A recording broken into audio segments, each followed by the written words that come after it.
Кыргыздар бирибизди өлтүрөбөт экенбиз.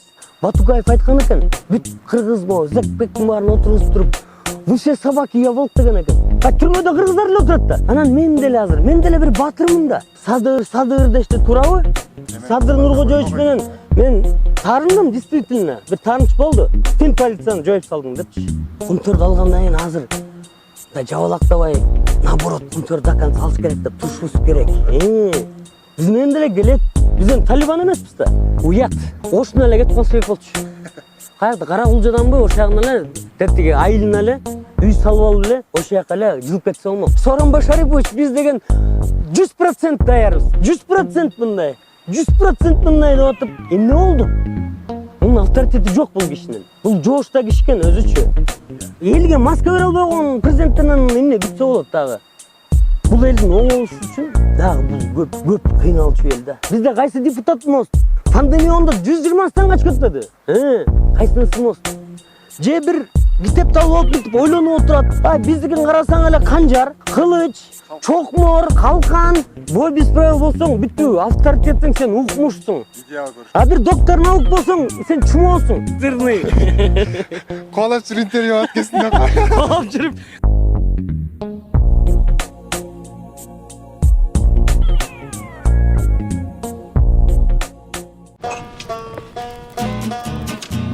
Самауыр жагабыз.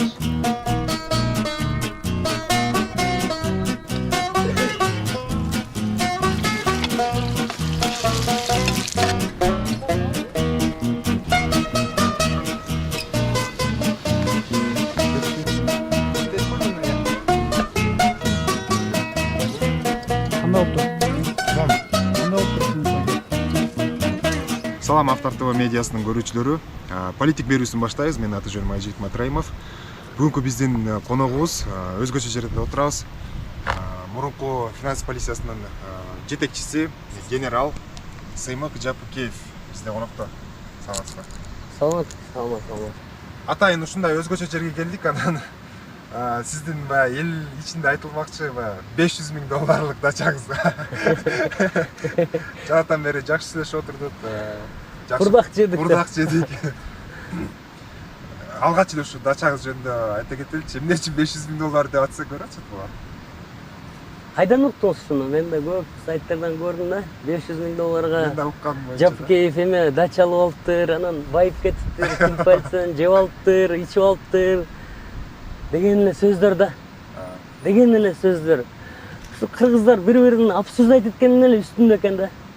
Мына келечекте абсурдайт этпейт экен. Бирөөнүн действиясын эле абсурдайт этип эле бул эмне кылды? Мына дача ушу мына даже эме таш. Мына могул, мына 4 соттук жер. 4 соттук жер. Эми кантип $500,000 болот? Мен муну бир бул биздин семьянын эле дачасы, семейный эле дача. Атам, энем, сестренка, братишка баарысын эле ушу эми ушундай да $500,000. Бул $20,000 да болбойт бул дача. Соңку убактарда көрүнбөй кеттиңиз. Анан Сыймык Жапыкеев генерал деген наамды алгандан кийин болду, мага жетет дегенде эле жок болуп кетти деп атат. Анан дагы бир нерсе. Сиздин ушул наам алганыңызды айрымдар көрө албайбы же кандай десем, же бул татыксыз деген ушундай сөздөр кетип атат да. Өзүңүз ушул жөнүндө айтып бериңизчи. Эми Кайсыл мындай Могу азыр үчүн алды деп. Могу фейктер, хейтерлер көп чыгып кетти да. Могу Facebook'та 15.000ден ашык фейк, хейтер ушундай атайын бир компаниялар бар да, бирөөнү жамандаш керек. Менин душманым көп өзү. Мен душманым көп. Эң чоң мына мисалы Жумалиевден баштадык элек, алар мисалы бүт камалып чыгышты, балдары да камалды, туурабы? Эми алар жөн жатпайт да мисалы. Мисалы Сарпашты отасың, мисалы, ушу баарын ким айтылбады беле бир канча аты, ушунун баарын эле иликтедик, карадык, колдон келишинче иштедик да эми. Анан генерал дейт. Эми мага генералды Садыр Нуркожоевич өзү берген. Mesela генералды берем деген. Анткени эмгегиң бар. Сен генерал эмесмен, мисалы биз главнокомандующий менен согуштук да мындай айтканда. Сооронбай Шарипович менен согушпаны кетирбедикпи керек болсо, анын адилетсиз бийлиги үчүн эмне деген шайлоо жүргүздү. эмне деген компания 3 жыл отурду, бир да экономиканы көтөргөн жок. Ушу Атамбаев менен согуш жүрүп өтүп кетти да. Өзү эмнеге ушул президент болуп келгенин билбей калды өзүчү. Түшүнбөй да калды. Анан мен айтпадым беле, маяка 20 генерал турсун, мен турайын, эл кимди тааныйт экен, кимдин артынан ээрчийт экен. Эми мен мисалы генерал алсам, бул генералды Акаевдин малында $1 миллион калган случай болгон экен. Бир кореец алып кеткен дейт, эми мен $100 000 сатып алгандар болгон ушул бир указды. Мен бесплатный да. Мен элдикмин да, элдик кишимин. Мен мисалы мен элден эч качан качкан эмесмин. Мен полководец болуп турганбыз. До конца турганбыз. Таң атканча согушканбыз. Ушул бийликке каршы чыкканбыз. Анан каршы чыктык. Анан кийин көп убакыт өттү. Мен өзүм бул сахарым көп эле да, мен 17. Ушу өзүмдү аябай, ушу 1 жыл перенагрузка менен элдеп жүрүп, ушу карапайым эл эмне болот, кандай болобуз, бул мамлекет эмне болот деп ушинтип жүрүп нервный сбой берди меникичи. Мен сахарым көтөрүлүп кетти. Мен без энергия жатып калдым, керек болсо үйдөчү. Канча жаттым үйдө. Анан бир өзүмө эмет келгенде бир тоого чыгып келип аттым, Токойго чыгып келип аттым. Азыр эми заграницага деле барган жокмун. эл деп атпайсызбы? Мен бир нерсеге аябай таң калдым да. Мындай сизди мындай изилдеп карап, иликтеп чыксак, колунда бар бардар эле үй бүлөдө чоңойгон экенсиз, байкелериңиз, бир туугандарыңыз деле мындай колунда бар адамдар экен. Анан Кунтөрдө деле $10 000 айлык алып иштептирсиз. Анан неге мынча жаныңызга күч келтирдиңиз дейм да. Өзүңүз мисалы улам ооруп каласыз, давлениеңиз көтөрүлүп кетет. Анан неге мен мисалы мен болсом Кунтөрдө эле $10 000 айлык алып иштеп унчукпай отура бермекмин да. Неге эл үчүн мисалы кыргыз эли деп бир нерсе бар да, маселе. Биримдик, биз бирикпейбиз мисалы, ынтымагыбыз жок.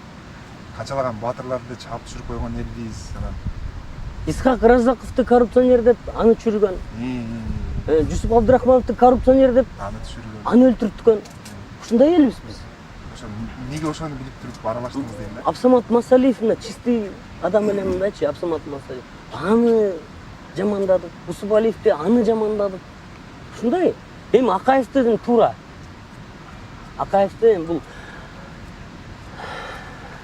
эми жамандай эле берген эл экенбиз. Мындай жакшылыгын көрбөйбүз. Только коррупционер бирдеме деп элечи. Эл үчүн канча кызмат кылсаң деле кайра эле эме экен, ушинтип эле берет экен.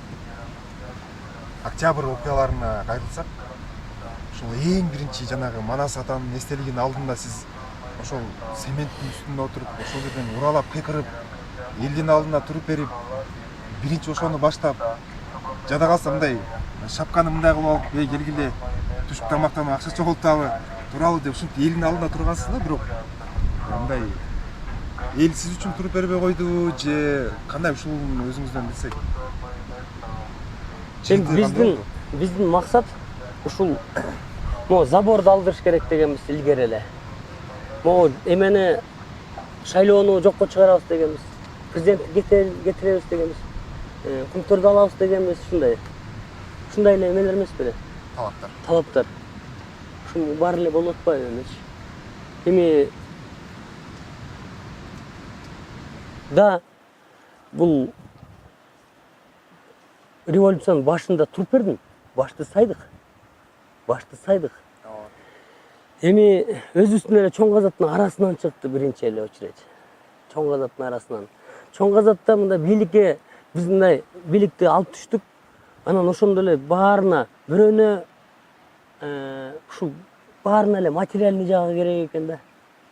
Баарларга келе бугатып экен да, эмнеге мени бияка киргизбейсиң, эмнеге андай сөз болгон эмес да, мен тияка киргизем, бияка киргизем депчи. Эми түшүнбөйсүң да. Түшүнбөйсүң, элге деле түшүнбөйсүң. Ушинтип эле эми арасында туура анализ так жүргүзгөндөр толтура, бирок ээрчимелер толтура болуп атпайбы? Бир саясатчылардын артынан эле ээрчип эле жүрүшөт, саясатчынын эле артынанчы. Эми мисалы бир саясатчы менен экинчи саясатчы урушса, экөө урушпайт, экөөнүн фейктери, экөөнүн бир тарапташтары эле как будто алар депутат болот, как будто алар президент болчу деп ушинтип эле уруша берет экен да.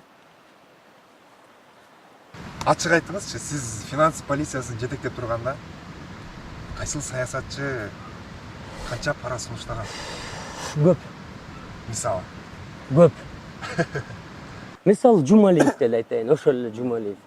Жумалиевдин өзүнүн камалганга күчү жеткен жок биздин фейк полициянын. Эми артынан изилдеп атканбыз, бирок балдарын камадык. Балдарын. Ошондо балдарын камаганда мага начальник управлениялар келип айтты, Жумалиев өзү чыгып атат, мынтип атат. 800 000 доллары, 1 миллион доллары беребиз. Чыкпай калды. Беребиз деген. Болду. Балдарын камаганда Жумалиевдин. Беребиз дешти. Мен алган жокмун. Эмнеге алабыз? Сен биз өзүбүз парага, коррупцияга каршы күрөшүп келип анан Жумалиевдин 1 миллион долларын алып алайм, мисалы. Балдарым чыгарып бер дейт. Предлагать эткен. Мындай көп, мында через предлагать эткендер көп болот экен. Түз чыккан жок. Мен эми айттым, андай кой, мындай токтоткула эле депчимин. Мен бияка акча чогултканы же бир байыганы келген эмесмин депчи. Сиз ошол финанс полициясын жетектеп атканда баягы кухняда отурганда эле айтчу эмес белеңиз? Кыргызстанда 10 олигарх бар, ошолордун баарын кустурабыз депчи. Бул эми сиздин идеяңыз болчу да кустуруу. Ооба. Анан Мен сага айтчу эмес белем, биринчи билесизби, келчү эмес белең мага кухняга. ошо кухняга барып кирип отурганда 10 олигарх бар, ошо кустурабыз десе мен мындай жомоктогудай элестетчүмүн да, ишке ашпай турган нерседечи.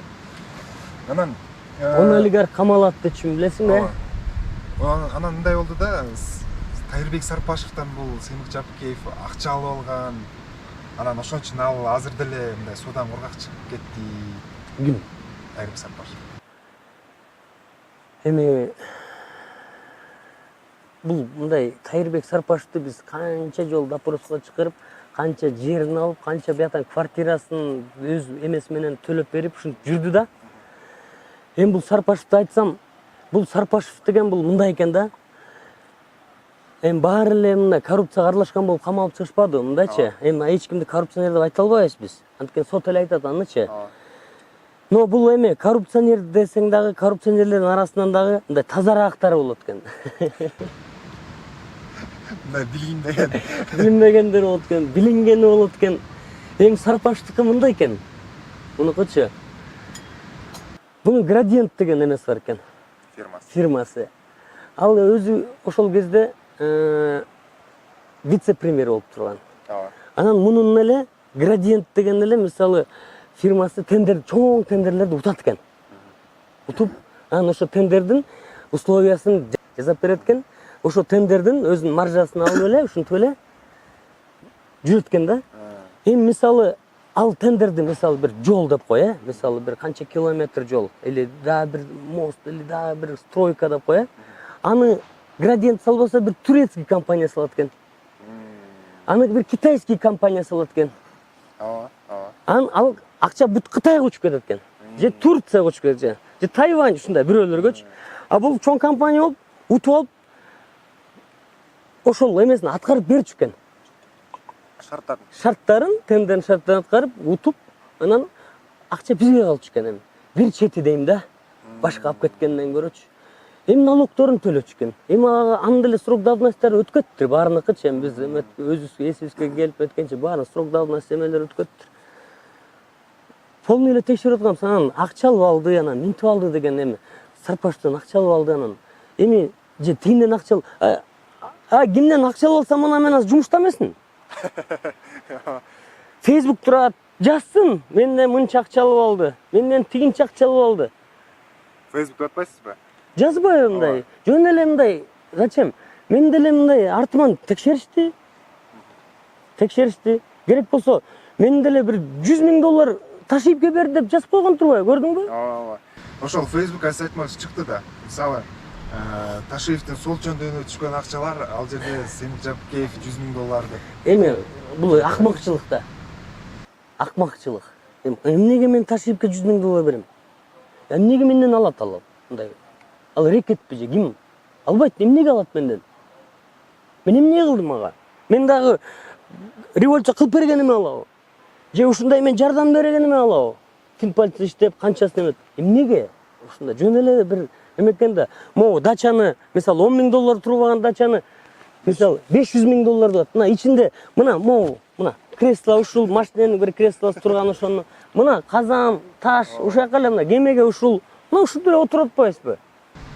Эме Туалет эшигинде даже. сизче бийликте туруп, бийлик бир жогорку кызматта туруп, областтык прокурор болуп туруп, бийликке сын айткан кызматкер болдуңузда. Анан ошол себептүү Эмне деп сын айттым? мисалы ошол Садыр Жапаровдун айрым бир каташылып кеткендеринечи. Анан ошол себептүү бул Сыймык Жапкеевди жумуштан кетирилди деп айтып жүрбөйбү? Же өзүм эле кеткем. Өзүңүз эле? Өзүм эле кеткем. Анткени облук прокурор болуп туруп мен айткан жумуштарды облук прокурор жасаш мүмкүн эмес. Мен айткан жумуштарды облук прокурор болуп жасаш мүмкүн эмес. Область эми бул областтын ичиндеги эле иштер.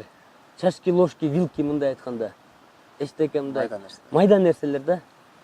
Эми биз мисалы чоң республиканский масштабта күрөш алып барып калдык, анан областной масштабка алып келгенде уровень өзүм иштейм деле келген жок. Айтак жакшы эле жумуш облук прокурор делечи. Аяктан да иштелбей койду. Эми кантип иштелбей койм? Аякта мен прокуратурада 15 жыл иштегем. Жапаров жөнүндө сөз кылып, ар кандай сөздөр айтылып атат азыр. Кайсы Жапаров? Садыр Жапаров жөнүндө. Жапаровдун эки да. Президентибиз жөнүндө. Президентибиз жөнүндө. Анын баягы сүрөткө түшкөндөн бери талкуу жаратып алган азыркы учурдагы ишмердиги мисалы экономика түшүп атат, анан тышкы саясат өлүп атат, анан ушундай ар кандай сындар айтып атат да. Сиздин көз карашыңыз кандай? Быйылкы экономикалык шартты эске алганда президентибиз кандай жумуш аткарды? Эми бул экономика бүт баары табигый нерсеге байланыштуу экен да. Бир чети. Экономика бул экономиканы түп тамыры менен өлтүрүп кеткен бул Сооронбай Шарипович өлтүрүп кетти. Бул экономиканы көтөрбөй эле бул 3 жыл бою Алмаз Шаршенович менен согуштурулду. Мунун ой эле ушу президентствого келгени бул Алмаз Шаршенович менен согушканы келгендей болуп калды да. Өзүн президент кылды, анан кайра тиги против чыкты, ушинтип эле да. Анан экономиканы бул нөлгө түшүрүп кеткен бул Сооронбай Шарипович түшүрүп кетти. Бул бийлик 40 миллиардпы, канча миллиард, 25 миллиард мененби? 25 миллиард дефицит менен бюджетти Садыр Нуркожоевич өзүнө алды. Биз алып атканда бюджетте вообще бир тыйын жок экен. Эч нерсеге уже каралбай калыптыр. Пандемия мисалы Сооронбай Шариповичтин маалында керек болсо мына пандемия киргенде мына мындай эле жантан бери момдай азыр мына момдай маска жок эмес беле? Момдай маска жок, шприц жок эмес беле? Шприц жок, же новокаин жок жанакы, жанакы кошумча дарылар жок, же пандемияга эчтеке жок. Ушундай менен өткөрүп алды да. Же костюмдары жок. Же костюмдары, сизи жок, же эчтекеси жок. Канча миллион доллар келген ООНдон, тияктан, бияктан, международный вот жанагы медицинский организацияларданчы. Кана эчтеке алган жок, даже мондай маска алып койгон жок да. Эми азыр Садыр Нуркожоевич айтканда бул өлгөн москвичке отурган да.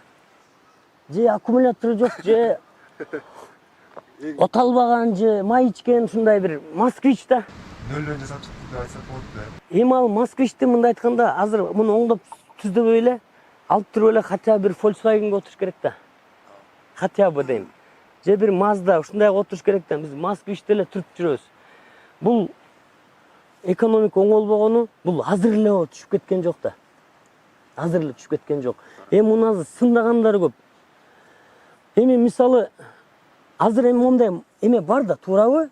Бүт жерде бесплатно эле берилип атпайбы? Даже могу прививка, сайып атабыз. Ал бесплатно десе, кыргыз бесплатно десең чочуйт экен. Ушуну 100 сом деп коюш керек эле да. 200 сом кезекке туруп калмак да. Анан эми бул прививка кылыш керек да, бул деген, бул безграмотный, бул деген фармацевтический компаниялардын политикасы да.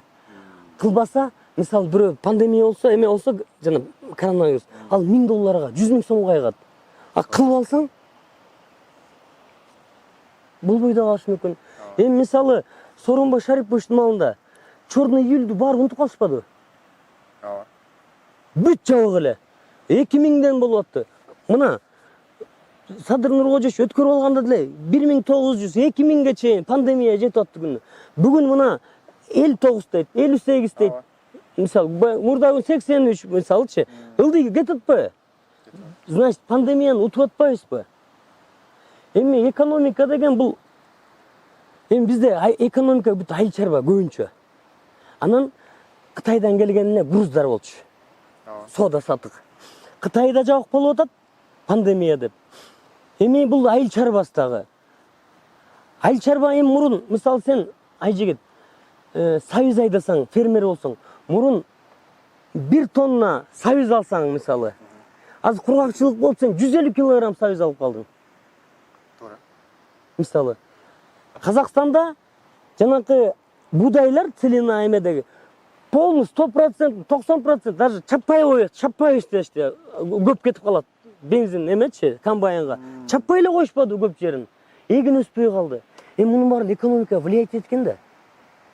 Мисалы кургакчылык болуп, жапар күнөлүү деп коебуз. Кургакчылык. Жапар күнөлүү болбойбу. Анан мисалы Казакстанды, Түркменистанды карагылачы. Табун лошадями өлүп атпайбы? Картон жок. Табун айым өлүп атпайбы? Вот, жана үйүр жылкылар өлүп атпайбы? Эми биз кандай болгон жок, даже эми суунун башындабыз. Бирок ошентсе деле канча картошка айдаган, эмне болгон, жана будайдан бүт бар чыкпай калбады бизде деле. Кургакчылык болуп атпайбы?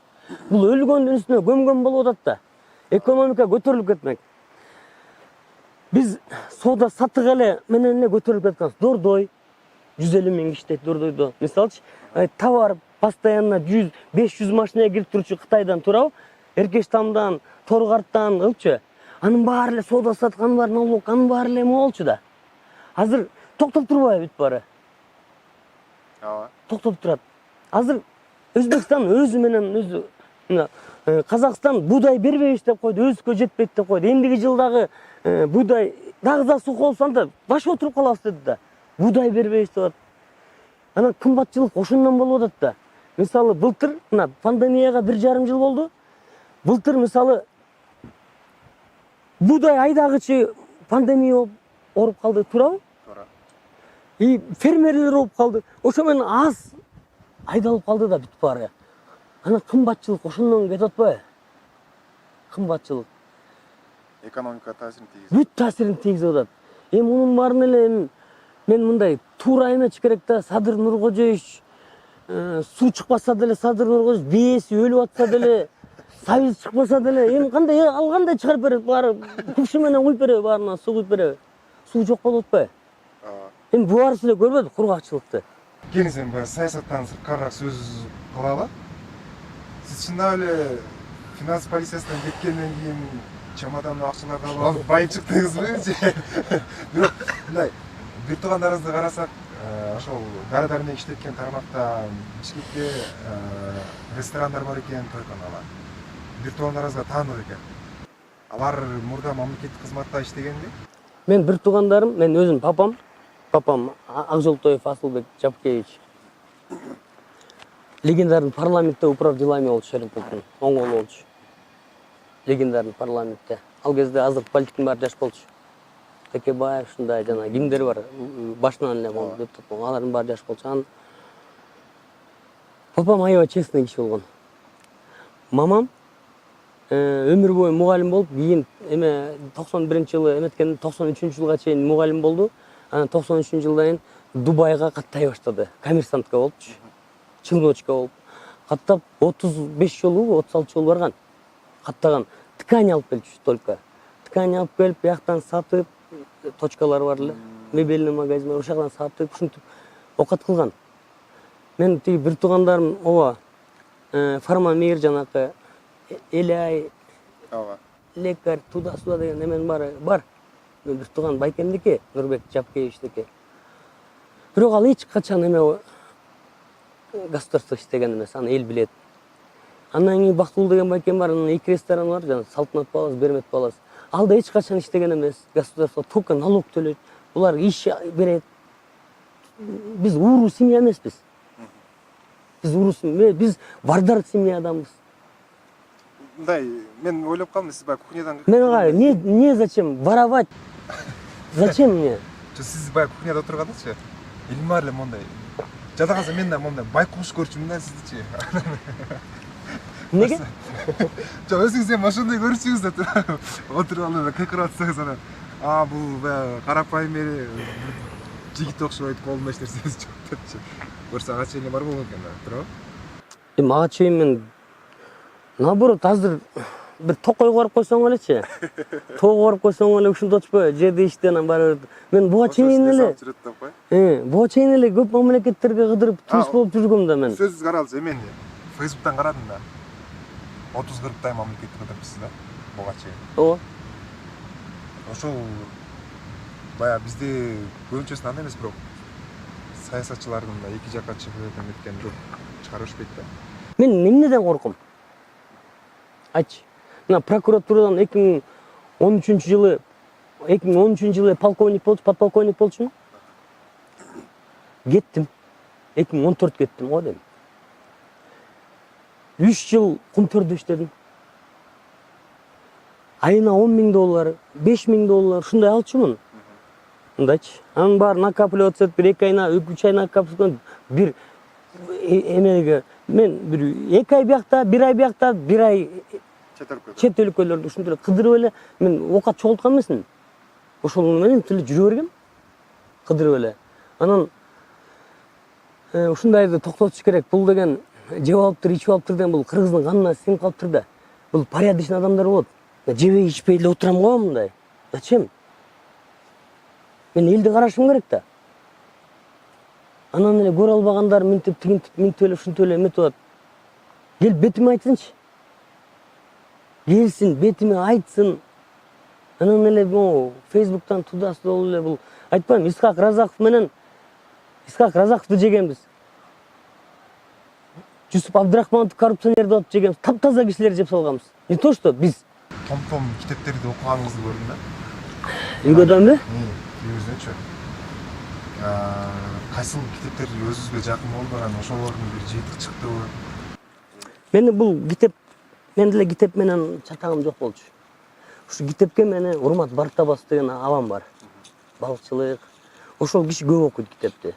Ошол киши өзү окуган китептерин айтып берип атып, анан мен сыймык деп туруп, бир китеп берип коет. Момну окуйсуң, бир жумадан айтып бересиң деп коет. Же 10 күндөн, же 1 айдан кийин, мына сложностьтар.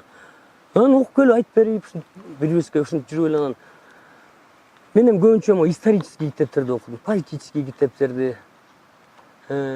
Государь деген 48 законов власти. Ушундай сыяктуу китептерде Конфуций мисалы, Сократ ошолордун баарын бул кандай политика эмне болуп чыкты эле, Платон, Македонский, Петр Первый ушулардын баарын, Ли Куан Ю дешет, Наполеон, Чингисхан, Темирлан, Бабур, Дмитрий Донской. Ушулар мага окуш керек экен да, өзүчө мындай. Бул тарых кайталана эле берет экен, мынтип эле. Кайталана эле берет экен. Тарых бир өтүп эле кетип калбайт экен. Кайталана эле берет да ушундай. Ушуну окуш керек. Мына сен ал кухняга келгенде көргөнсүң да, Ошондон да таасирден ушу Европаны кыдырганыңыздын себеби эмеспи дейм да? Мен Троцкийди окудум. Лев Троцкийди аябай окудум, изучать этим, YouTube'дан көрдүм, художественный киносун көрдүм, баарын көрдүм. Анан Лев Троцкий деген Венага барып, бир кофейняга барып айтат экен да мага, ушул мен өзүм качып эле жүрөм, мен революционермин, мен Россияда революция кылам бир күнү. Сен мага кофе бир подзапись бербейсиңби дейт экен да, Централь деген карызга. Кофейнянын ээси тиги Централь деген, ал 300 жылдык тарыхы бар кофейня экен да, Венада, Австрияда.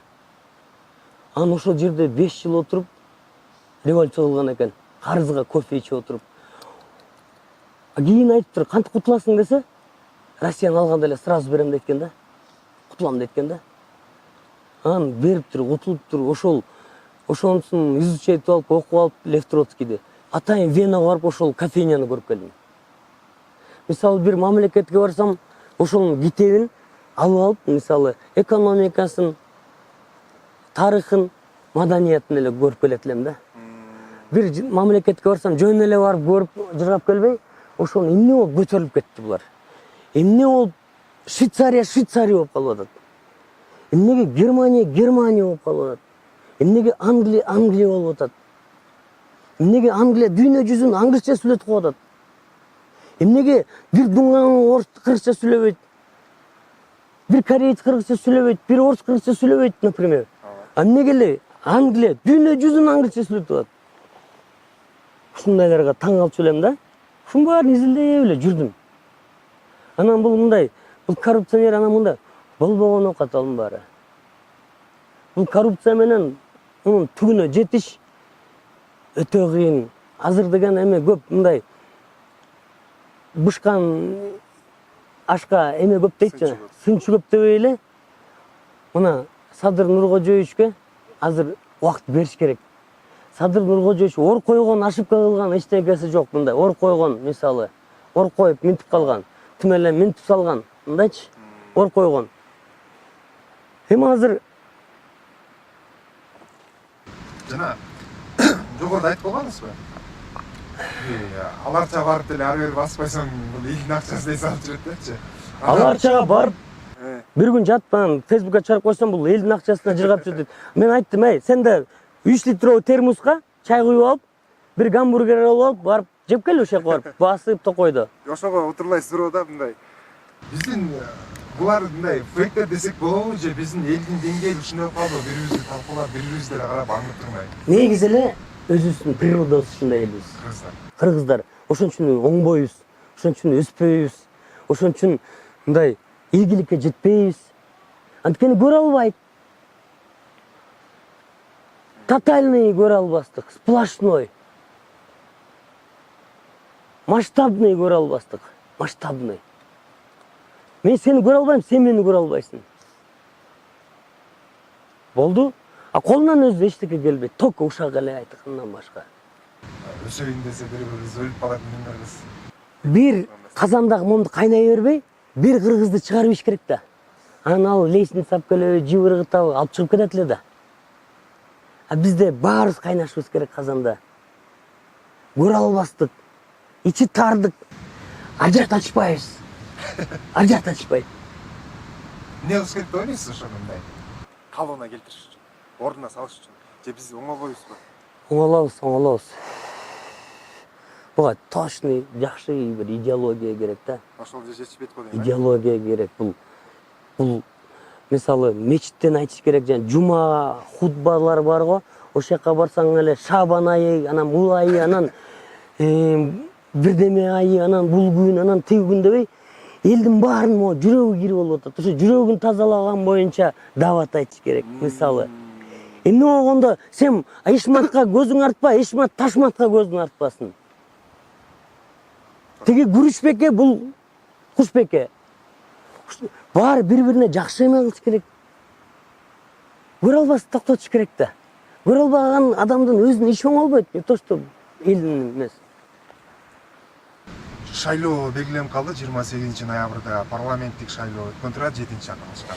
Анан күз келатат, чоң казат баарыбыз чыгабызбы же чоң казат партиясы менен алдында ким баштап барат эгерде шайлоого барса, чоң казатты кайра чакырасыздарбы же бир мандаттуу партия менен шайлоого катышайын деп атасызбы? Мен чоң казатка жөн эле кандидатурамды койгом. Ошо чоң казатты дымып жаткан жерден 2012-жылы ошону көтөргөм. Ушул кухнядан отуруп алып чоң казат, анан Сыймык Жапкеев экөө бир болуп калган да. Негизи буга чейин жакшы эме эмес болчу чындап эле. Буга чейин эмес жок эле. Муну Турат Акимов ачыптыр. Максат Мамутканов председатель партии. Печать ошондо. Ал бербейт эч кимге печаттын.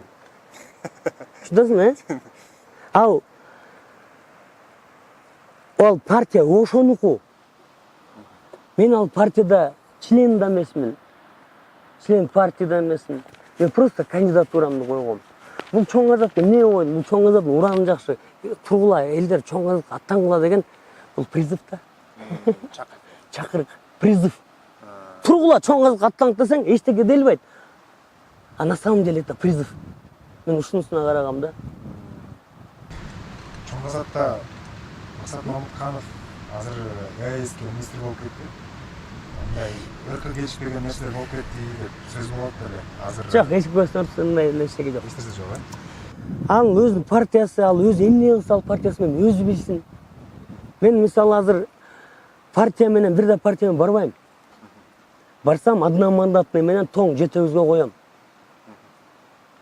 Кудайга шүгүр, могу чоң бизнесмен эмелер бар, өзүм дос эмелерим жардам беребиз деп атышат мындай.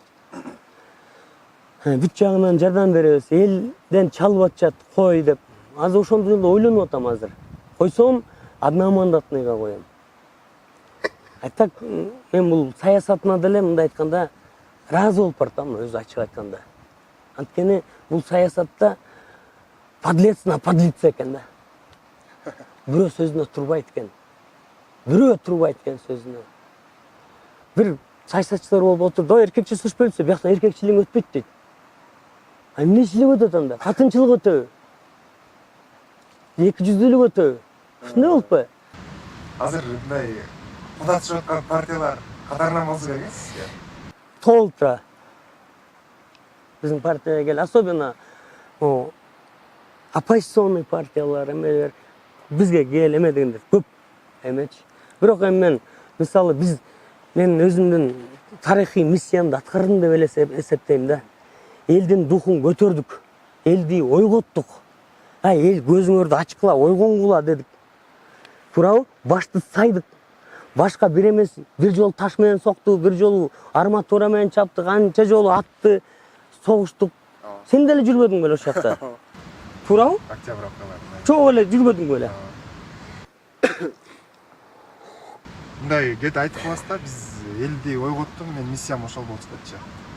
Семик Жапыкеев ошондо ким, саясатчыбы же мындай орусча айтканда вдохновительби? Мен саясатчы эмесмин. Мен саясатчы эмесмин.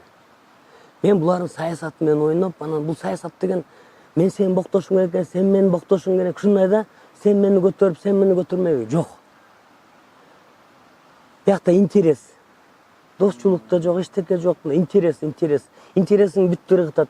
Интересиң бүт электе ыргытат. Зачем мне это надо, айтсаң? Мен өзүм порядочный адаммын. Мен айттымбы бир нерсени, ошону жазайм. А жаза албаса зачем мен аны? Вот эле. Мисалы партиянын деле уже иши бүттү, уже иши деле. Мисалы одномандатный менен чыксаң, ошол мисалы 1-2 район болсо, мисалы же тоң жетөгүз, ошонун көйгөйлөрүн эле чечиш керек. Каждыйдын көйгөйүн эле чечиш керек элге. Алма багып кап келип бересиңби, жана көчөттөрүн, же өрүкпү, вишня ушундай. Айыл чарбада бүт барча ошону эле көтөрүш керек, суу чыгарып бериш керек, тигиниш керек, миниш керек. Калган эл өзү эле кетет. Мисалы элге эл өзү ыраазы болгон бир депутатты шайлай албай койду да.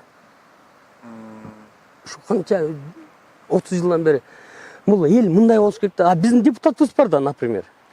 Ошого айтам мен. Эл ошол депутатка ыраазы болуш керек. Биздин депутатыбыз бар.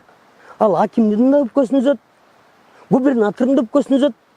Ошо райондо бүт чиновниктердин өпкөсүн үзөт ал. Мынтет деген эмечи. А бизде деген бүт сен байсыңбы, сен шайлап алат. А бай унчукпайт да. Өзүнүн кызыкчылыгы. Бай бизнесин коргогон эле барат. Бүттү. Олигарх өзүнүн бизнесин коргоп, анан дагы бирдеме эметип. Эми ойлосоң, депутат болуп 5 жыл болсоң, бүт баарын кошсоң, бир $50,000 зарплата алат экенсиң баарын кошсоң. 30 мың, 30 мың, 5 жылда $50,000 алат экенсиң. А булар 500,000 кетирип атпайбы? Бир мандат алыш үчүн. Эмнеге кетирип атышат? Туура. Аны кайдан табат? Аны ошо элдин терисин сыйрып туруп, анан акырын ошол жактан өзүнүн мисалы $500,000 кетирсе, $1,000,000 эме менен бүтүрөт ушул бир закон жазса да, бирдеме кылса да, түшүнөсүңбү? Бизде өзүнүн мындай ыраазы болгон депутатты шайлай албай эле, эл да бир кокуй, депутаттар да бир кокуй. Келгенде 2000 сом алган күтүп атышпайбы? 2000 сом бир индик турбайт. Индик турбайт. Бизде эл сүйлөсө окмуш, выбор бүткөндөн тотально бүт сатылып атпайбы? Эле карасаң бүт форма 2лар болуп атпайбы? Туурабы? Өзүбүздөн да күнөө бар. Өзүбүздө да күнөө. Саясат тууралуу соңку суроо болсун. Жанагы кустуруу операциясы жөнүндө сиз баштап кеткенсиз, азыр Камчы Кыдыршаевич улантып атат. Анан мындай дагы пикирлер болуп атат да, бул ошол кустурган акчалар каякта, кармап эле кайра чыгарып элеби, сол чөптөргө кетип атат. УКМКнын азыркы УКМКнын төрагасынын ишмердигине кандай баа бересиз? Эми катачылыктар да бар. Эми бул Камчыбек Кыдыршаевич өзү бывший спецслужба болбогондон кийин эми көбүнчө мындай карап келатат да мындайчы. Но мындай айтсак, бул СМБ финполицияны эл билчү эмес эле да мурун керек болсочу. Мурда билчү эмес. Эл билчү эмес калың. ГКМБ муну билчү баары. Но ГКМБ дымып эле жатчу эмес беле. Баарын тиги Эшмат Сокени сөксө, аны түнү бою кечирим суратып, бул туурабы? Мүрзөдөн болсо да таап кечирим суратып, тоодон кармаса да кечирим суратып, ушу менен иштечү эмес беле. ГКМБнын иш алып барганы менен эле мени ушул оппозиционный эмелерди ушундай аңдымай эле болчу. Азыр эми карагылачы. 6-7 премьер-министр камалып кетти. Туурабы? Туура. Бир 15-20дай бир министр, бывший министрлер камалып кетти, туурабы? Канча олигарх жана канын соруп жүргөндөр камалып кетти, туурабы? Камалсын. Камалсын. Ушунун баары бир элдин канын соруп эле жүргөн кишилер болчу да. Бүт баары өкмөткө келип байыгандар да биздечи. Камалсын. Туура. Аларды эмнесин аябыз? Эмнесин аябыз? Бирөө келди, бир министерствонун түгүнө чейин жеп алып басып кетип калды. Мисалы, мына жакында эле канча депутат камалды, канча тим эле чачыбыз тик туруп атат го, эмени Фейсбукта баягы бир ооруп жатып калып, 3 күн карабай ачсам эле Бабанов камалыптыр, тиги камалыптыр, Зулпукаров, тиги туурабы? Асылбек Жээнбек, бул. Мындачы. Камалсын. Туура.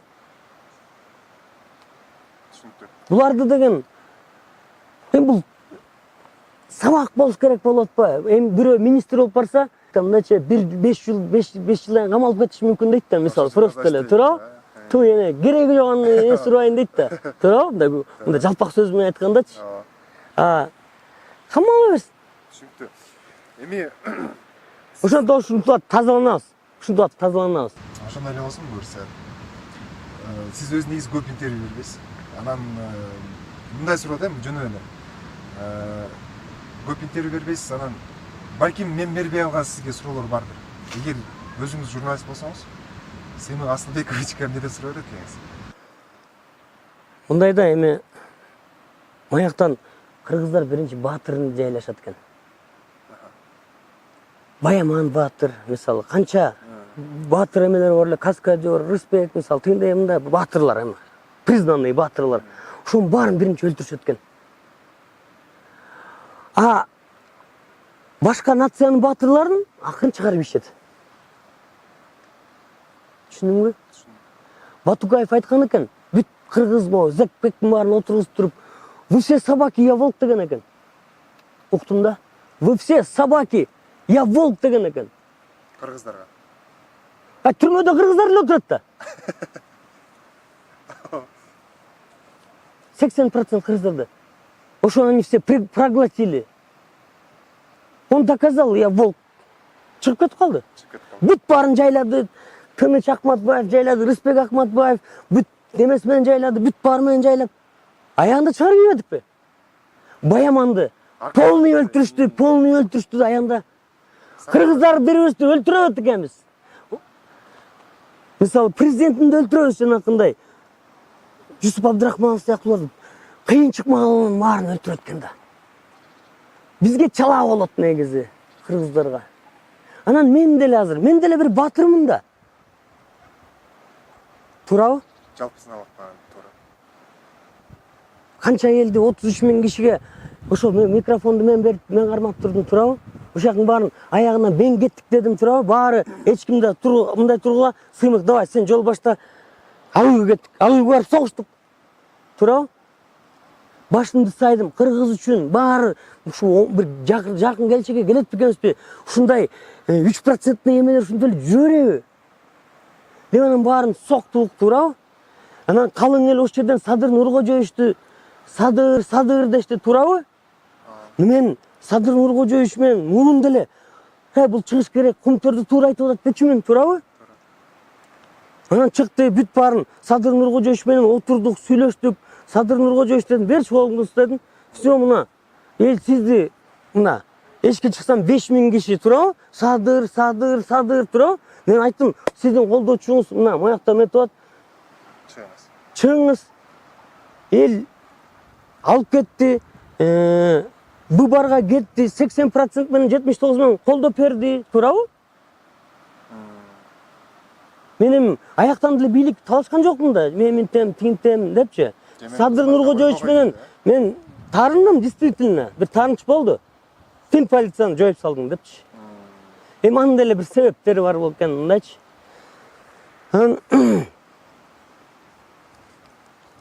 Азыр эми булар мына Кумтөрдү алды, туурабы? Кумтөрдү алгандан кийин азыр жабалактабай, наоборот, Кумтөрдү до конца алыш керек деп турушубуз керек. Азыр мисалы Тоңгойдуна жол 4 полосын салынып атат, мисалчы, вообще эмеде жок, мисалчы Тоңго. Экономика акырындык менен келет. Азыр биз деген только революция болуп кетти деп, мисалы, көп элдер чочулап атышат. Азыр мисалы талибандар менен деле сүйлөшүш керек деп атышпайбы ужечи, мисалы, чоң саясат, Европа, мы их не признаем, но сүйлөшүш керек деп атышпайбы? Бир переговорго кириш. Ошондой эле биз менен деле келет. Биз эми талибан эмеспиз да. Сүйлөшүш керек. Туурабы, биз менен да сүйлөшөт. Биз эгемендүүлүктү алышыбыз керек. Биз эч кимге, мен мисалы ушул кишинин бир эмесин, бул киши менимче океңдерди укпай атат, тияктарды укпай атат, бияктарды укпай атат, өзүнүн саясатын менен. Ушу эгемендүүлүккө келишибиз керек да. Башка бирөөгө көз каранды. Эң биринчи өзү эгемендүүлүккө келишибиз керек өзүбүз. Эми может 1 жыл кыйналабызбы, да 1,5 жыл кыйналабыз, отуруп, бир Кудай буйрса бир береке келип калса, туруп кетебиз. Бир жакшынакай бир программа менен ишке ашып кетебиз, Кудай буйрсачы. Эми кыстырма суроо, жана айтып койбадыңызбы, 3% деңгээл бар болчу деп. Сооронбай Шаропиевич азыр резиденцияда жашап, канча миң сомдон пенсия алып ошол жерде отурганына моралдык жактан туурабы? Уят. Ошондо эле кетип калыш керек болчу. Каякта Каракулжаданбы, ошол жагына эле тетиги айылына эле үй салып алып эле ошол жака эле жылып кетсе болмок. Буякта кыйратып койгонсуп, ошол жактан жатат. Муну деле жоопко тартыш керек. Пандемияда Черный июльдү унутуп калдыкпы? Черный июльдү унутуп калдыкпы? Кырылып калаш дедикпи? Ушунун баарын ушул күнү өлү да. Эчтеке бүт баары совбези, Сооронбай Шарипович биз деген 100% даярбыз. 100% мындай. 100% мындай деп атып, эмне болдук? 0% болдук. Минуска кеттик. Анан ошол жакта элдин эмгегин жебей дагы эле аякта отуруп бесплатно жатып свет-пүет неметпей, жөн эле айылына барып эле, ошол жактан пенсиясын өткөрүш керек бул киши. Резиденция жатпай. Мунун авторитети жок бул кишинин. Бул жоошта киши экен өзүчү. Барып эле Каракулжасына барып эле жатсын. Үйүнө барып алып эле, мисалы Атамбаев деле мына резиденциядан кеттим, өзүм дачама салып алам деп аякта таяк үстүрөк жата албады. Ошентип бир өзүнө үй салып алып эле бир кетиш керек аяктан, чыгыш керек. Бүттү. Мунун эмеси бүттү, булардын пластинкасы жабылган уже, бүттү. Бүттү уже булардык. Түшүнүктүү. Булар деген маска таап бере албай койгон, мондай маска. Элге маска бере албай койгон президенттерден эмне күтсө болот дагы. Азыр отуруп алып. Түшүнүктүү. Кетиш керек бул киши. По-хорошему жоопко тартылыш керек бул киши. Элге сиздин кайрылууңуз же мен бербей алган суроо болот, жалпы сизге эркин микрофон. Мындай экен да, ушул жерден мындай мен деле элге көп чыга бербейм, билесиң да. Сен эми мага кухняга келип жүрчүсүң, 7-каналда иштечүсүң анда. Акаевден да эме алып келдиң, интервью. Эл бул элдин оңолушу үчүн дагы бул көп кыйналчу эл да. Дагы бар да. Көп кыйналып, ушинтип жүрүп, бир маалда өзүнө келет, кой, мындай болбойт экен. Экинчи уже мондай миллионерлерди шайлай бербейличи. Жогорку кеңешке мисалы акчасы жокпу, честныйбы, ошого эл өзү акча чогултуп берип, чыгарыш керек. Эл өзү чыгарып берип. Мисалы ал баланын бир 10 000 доллары болсо, дагы эл 10 000 доллар чогултуп берип ошого. Өзүлөрү минтип, анан өзү чыгарып алып туруп, анан ошол депутат эл менен бийликтин ортосундагы мост болуш керек. Бизде кайсы депутат мост? Пандемионда 120 качып кетпеди. Таппай калдык. Кайсынысы мост? Эл өзү билиш керек, эл сатылбаш керек. Эл анан көрүнгөн эле келжирип эле, анан эшмат деп койсо эле эшмат мындай экен деп, лучше каждый ките окуш керек, каждый өзү менен өзү заниматься, балдарын тапташ керек, ат таптабаш керек, ит таптабаш керек. Балдарын окутуп мындай монтип эле культурага келишибиз керек. Мисалы могу Варламовду карагылачы, мына баягы келип кетти, кандай бизде эме кылып кетти? Жанчып кетти. Варламов мына Тывага барды.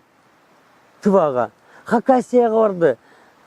Калмыкияга барды. Көрсөңөр ошо биздин туугандар, ошо Хакас тетиги, Тыва, Мыва тетигил. Алтай дегендерчи, бүт мусорда жашашат экен. Окуу билим эмес биздики азыр тиги чоң муштумдарга мына Хабиб келсе канча миң деп көрсөтүп атышпайбы? Мындай деңгээлибиз. Мындай да, бир международный организация бар экен. Ошол заключение чыгарыптыр. Жана мындай бир боксерский эмелер турат го, площадьтачы. Соксоң удардын эмесин өлчөгөнчү. Күч ченеген. Ошол каякта көп болсо, ошол мамлекетте деградация дейт. Ошол мамлекетте культура жок дейт. Бишкекте көп. Эң көп Дагестанда экен. Ошо соккон. Мында даргин болбойт дейт, аны сокпогон даргин болбойт дейт. Күчүн эсептебеген. Анан күчүн эсептебеген кыргыз болбойт да. Мисалы Өзбекстанга барсаң, анда соккуш жок. Эч ким сокпойт. Өзбекстанга барсаң, Азербайжанга барсаң, Тажикстанга барсаң, бүт баарынын статуяларын карасаң, эстеликтерин. Мындай китеп кармап атат, же глобус кармап турат, же колунда перо, же колунда карта, же бир китепти алып алып мынтип ойлонуп отурат. Биздикин карасаң эле канжар, кылыч, чокмор, калкан, же ат биякта отурат.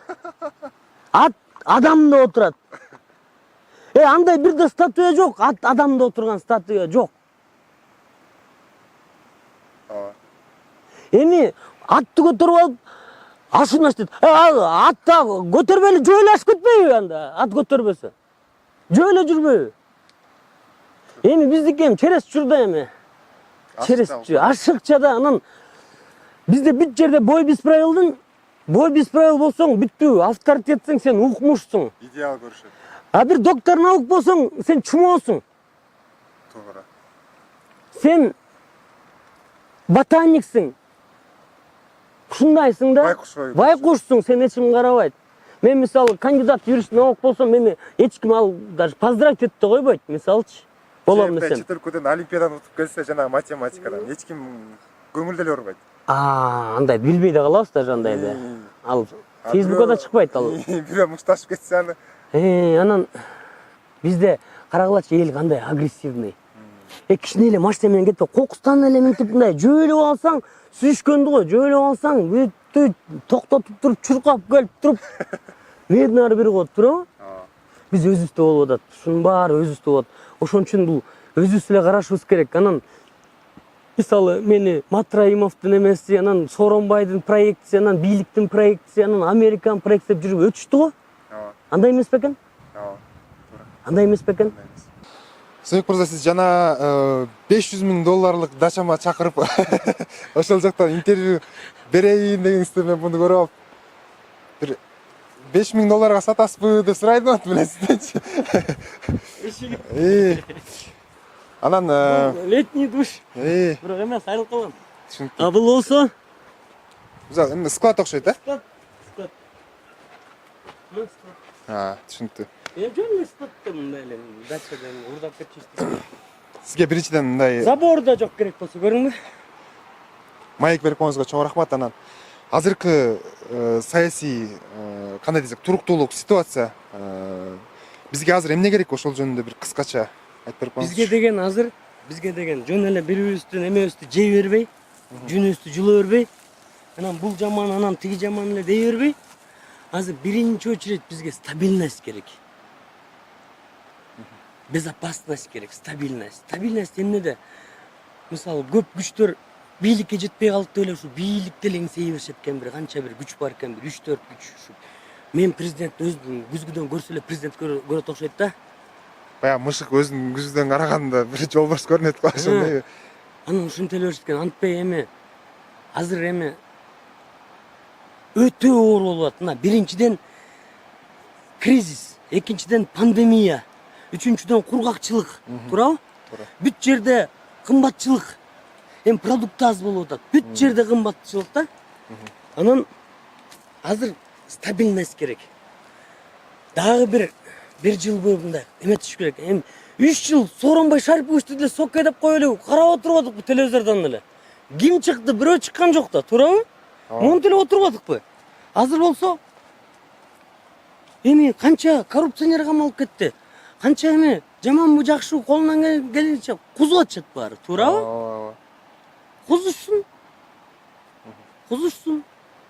Күнөөлүүлөр ушул Кыргызстанда 30 жылда ким акмагын чыгарды, ким ушул Кыргызстанды чөгөлөттү, ошонун баары түрмөдө болуш керек да. Бул элдин эмгегин жеди, элдин үмүтүн жешти.